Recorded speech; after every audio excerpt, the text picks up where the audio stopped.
time for another review, this time Meizu M3 Note, the latest budget tablet coming from Meizu. Let's go! So this is the box you get this beauty in. Just a simple and standard phone box. It's got some rough texture to it, which makes it hard to open. Inside, one SIM pin, some paperwork and the micro USB cable and a 5V 2A wall charger. For the very first time within the M Note series, Meizu created a device from metal following the current trend. The body of the M3 Note looks similar to the Meizu MX5, but it does look a bit cheaper since it isn't a CNC crafted unibody design like for example on the Xiaomi Redmi Note 3. Build quality is very good though, and we don't have anything to complain about here, especially when taking the low $120 price tag in China into account. The home button has been done nicely this time. It doesn't feel as cheap as on the Meizu MX5 anymore since that loud clicking noise is gone. We also like that there isn't a black frame around the screen even on the white model. The camera on the rear doesn't stick out of the body. The dimensions are pretty okay taking into account that we've got a huge battery inside this device. It measures in at 153 by 75.5 by 8.5 millimeters at 164 grams of weight. The screen is a 5.5-inch LCD unit with Full HD resolution, which is fun to use. Colors look nice and so do viewing angles and contrast. The brightness is pretty high, which ensures easy outdoor readability. The automatic brightness control, however, gave us some headaches. At day, the brightness pretty much always is at 100%, and at night it goes to the lowest level, which is almost too dark, making it hard to see what's going on. The touch panel left a good impression. Meizu used Dynrex T2X-1 instead of Gorilla Glass, but we didn't encounter any disadvantages by that. The surface could be a little smoother, but it's still okay. The 10-point digitizer works well, but isn't the fastest. Fast typers among you will need to slow down a tiny little bit. Inside the Meizu M3 Note, the MediaTek Helio P10 comes to use, but it's the 1.8 GHz version. This is why we've been surprised by the performance, especially in games. The performance is quite a bit better than on the Elephone P9000, which uses the 2 GHz version of this chipset. Meizu did a nice optimization job there. There are two bottlenecks though, one being the 2 GB of RAM. Anyone in need for 3 GB RAM will have to go for the 32 GB model of the M3 Note, which of course is a bit more expensive.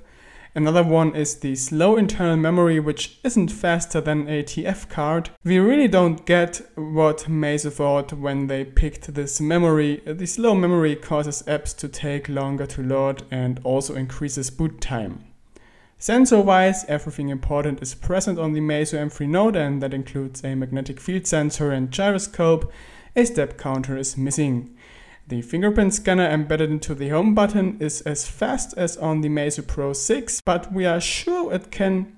The fingerprint scanner embedded into the home button is as fast as on the Meizu Pro 6, but we are sure it can be made even faster with some optimization. Also, the reliability needs to be improved since right now around 2 of 10 unlocking attempts fail. Like on other Meizu devices, you have to press the button to unlock. The operating system running on the Meizu M3 Note is Flyme 5 based on Android 5.1. The optimization has been done very well, as we are used to from Meizu, which means the OS runs perfectly smooth with no lags whatsoever. Unfortunately, there is no global ROM at this time, which means you are stuck to Chinese and English language only. Also, you have to live with some pre-installed bloatware, but those apps can be uninstalled easily. Root access is present after setting up a Flyme account. Root can be enabled from within the security settings. Reception quality on the M3 Note is as good as on any other Meizu device, with great signal strength on Wi-Fi and mobile networks. Unfortunately, there is one flaw again. FDD LTE Band 20 support is missing. GPS works flawlessly. Even with cloudy sky, the phone easily managed to get an accuracy of 1 meters. The audio quality on the Meizu M3 Note is a bit disappointing comparing it to its competitors, at least when talking about the internal media speaker. This one does sound pretty flat. Through headphones, however, you get a very good audio quality, which is loud, clear and balanced.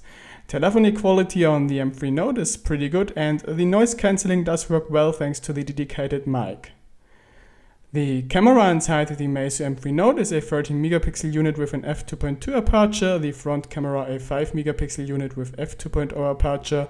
The main camera also does support PDAF and slow motion with 120 fps at SD resolution. The flash is a dual LED dual tone unit. Something strange, you can only do 13MP shots in 4:3 format. If you want to take pictures in 16:9 format, you have to live with a low resolution of only 3 megapixels. At daylight, the camera does very nice shots with great details considering the phone's Chinese price tag. Colors look nice too, which means you can do some very nice pictures with the camera which don't look like coming from a budget phablet at all. Its low light shots the camera struggles with, however it suffers from noise, which means pictures with a lack of light don't look too amazing. The LED flash can help to a certain degree since it is very bright and manages to light up larger rooms. Videos are recorded with up to 1080p and do look very nice, but are a bit pixely when recording stuff that is far away. Audio quality is okay, but the device has some issues with wind and other loud noises. The front camera is capable of taking selfies with no issues, at least at daylight. With low light, the quality is still okay for video chats and stuff, but not for selfies anymore.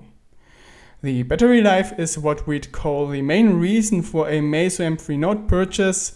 This phablet comes with a whopping 4100 milliamps of lithium polymer goodness, which makes up for quite some impressive battery life.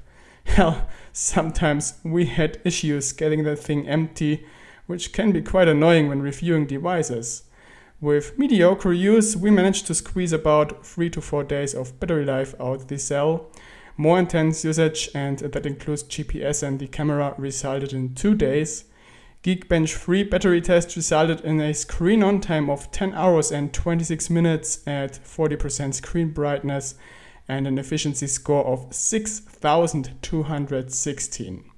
Something we miss though is fast charging. It takes 3 hours to charge the battery from 20 to 100%.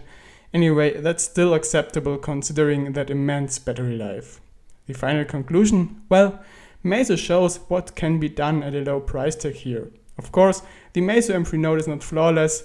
Yes, we mean you, Mr. Slow Memory, missing LTE band 20 and strange camera behavior. Anyway, the bottom line is that the M3 Note is one of the best budget battery monsters out there right now, at least for those who can live without LTE band 20 support. So that's all from our side. If there are any questions left, please drop a comment. The shop link and more information can be found in the video description. If you like what we are doing here at China Mobile Mac, please pay us a visit at chinamobilemac.de or at our English site chinadevices.net and follow us here on YouTube. Thanks for watching, bye bye, over and out.